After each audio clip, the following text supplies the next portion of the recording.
ఈరోజు మనం చోలే భటూరే రెసిపీ తయారు చేయబోతున్నామండి. ముందుగా మనం భటూరేలు తయారు చేసుకుందాము. దీనికోసం మనిషికి ఒకటి చొప్పున బ్రెడ్ స్లైస్, 1 టీ స్పూన్ పెరుగు చొప్పున మెజర్మెంట్ తీసుకుందాము. సూజీ రవ్వ, ఆయిల్, ఉప్పు, సోడా పొడి. మనం హెల్తీగా తయారు చేసుకుంటున్నాం కదండి, కాబట్టి దీనికి కొంచెం మైదా పిండి, గోధుమ పిండి ఈక్వల్గా తీసుకుందాము. బ్రెడ్ స్లైసెస్ని పొడి పొడిగా చేసుకుని అందులో మనం పెరుగుతో యాడ్ చేస్తాము. బ్రెడ్ స్లైస్లో బాగా మెత్తగా అవడం కోసము కొంచెము ఎక్కువసేపే వాటిని కలపండి, పెరుగుతో కలిపి. అవసరమైతే మనం కొద్దిగా నీరు యాడ్ చేసి కలుపుకుందాము. ఇందులో ఇప్పుడు మనం సూజీ రవ్వ వేసుకుని మళ్ళీ బాగా కలుపుకుందాము. బ్రెడ్ని మాత్రం ఉండలు లేకుండా కలుపుకోవాలండి, లేకపోతే మనకు భటూరేలు సరిగ్గా రావు. ఇప్పుడు ఇందులో మనం తగినంత ఉప్పు, కొద్దిగా సోడా పొడి వేసి కలుపుకుందాము. ఇందులో ఇప్పుడు నేను రీఫైండ్ ఆయిల్ తీసుకున్నానండి, దాన్ని ఒక 4-5 టీ స్పూన్స్ వేసి బాగా కలుపుకుందాం. మళ్ళీ హెల్తీగాని ముందే మనం చెప్పుకున్నాం కదండి, కాబట్టి ఈక్వల్ రేషియోలో తీసుకున్న మైదా పిండిని, గోధుమ పిండిని ఒకదాని తర్వాత ఒకటి కలుపుకుందాము. నార్మల్గా మనం పూరీ పిండిని ఎలా కలుపుకుంటామో అలాగే తడిపుంచుకుంటామండి. ఇలా తడిపుంచుకున్న పిండిని మనం ఒక అరగంట సేపు పక్కన ఉంచుకుందాము. ఈలోగా మనం చోలే కర్రీ తయారు చేసుకుందామండి. దీనికోసం మనం ఒక ఓవర్నైట్ నానబెట్టుకున్న కాబూలీ శనగలను ఉడికించి పెట్టుకుందాము. దీనికోసం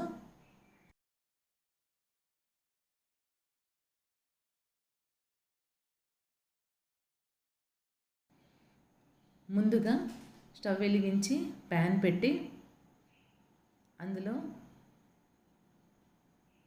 ఒక 2-3 టేబుల్ స్పూన్ల ఆయిల్ వేసి కొంచెం వేడయ్యాక అందులో మనం జీలకర్ర వేసి కొంచెం వేగనిద్దాము. జీలకర్ర వేగిన తర్వాత ఇందులో ఇప్పుడు మనం అల్లం వెల్లుల్లి పేస్ట్ యాడ్ చేసి కొద్దిగా పచ్చివాసన పోయేంత వరకు వేగనిద్దాము. అల్లం వెల్లుల్లి పేస్ట్ వేగిన తర్వాత ఇందులో మనం ఇప్పుడు 2 పెద్ద ఉల్లిపాయలను పేస్ట్ చేసి దాన్ని ఈ మిశ్రమంలోనే బాగా వేగనిద్దాం.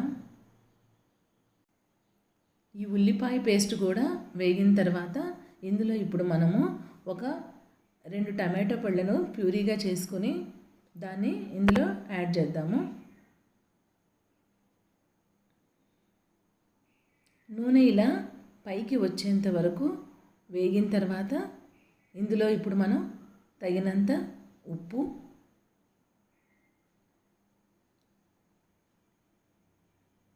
పసుపు, కారం కలిపి మరి కొంచెం సేపు ఈ మసాలాను వేయించేద్దాం. ఇందులో ఇప్పుడు ఉడికించుకున్న కాబూలీ శనగలను వేసి కలుపుదాము. కాబూలీ శనగలకు బదులు మనము నార్మల్గా వాడే నల్ల శనగలను కూడా వాడచ్చు. ఇందులో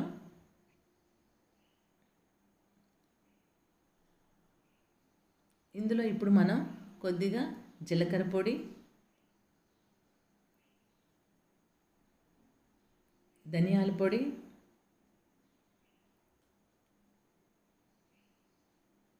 యాడ్ చేసి బాగా కలుపుకుందాము. ఇందులో ఇప్పుడు మనం గ్రేవీకి సరిపడా నీళ్ళను యాడ్ చేసి ఇంకొంచెం సేపు ఉడకనిద్దామండి. ఈ గ్రేవీలోనే ఇప్పుడు మనం కొద్దిగా గరం మసాలా, నెక్స్ట్ చోలే మసాలాను కూడా యాడ్ చేసి మరి కాసేపు ఉడకనిద్దామండి. దీంతో చాలా సింపుల్గా మన చోలే కర్రీ రెడీ అయిపోతుంది. ఇప్పుడు మనం కొత్తిమీరతో గార్నిష్ చేద్దాము. చోలే కర్రీ రెడీ అయిపోయింది కదండి. ఇప్పుడు మనము బటూరేలు నార్మల్ పూరీలాగే ఒత్తుకొని మనము నూనెలో కాల్చుకుందాము. ఎంతో సింపుల్గా హెల్తీగా మన ఇంట్లోనే ఈ చోలే బటూరేలను తయారు చేసుకుని ఎంజాయ్ చేయొచ్చు.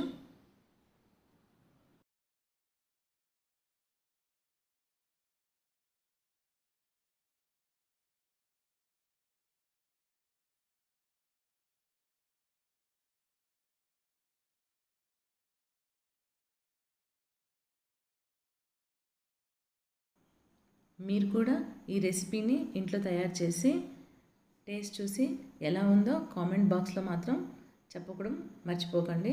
Thank you.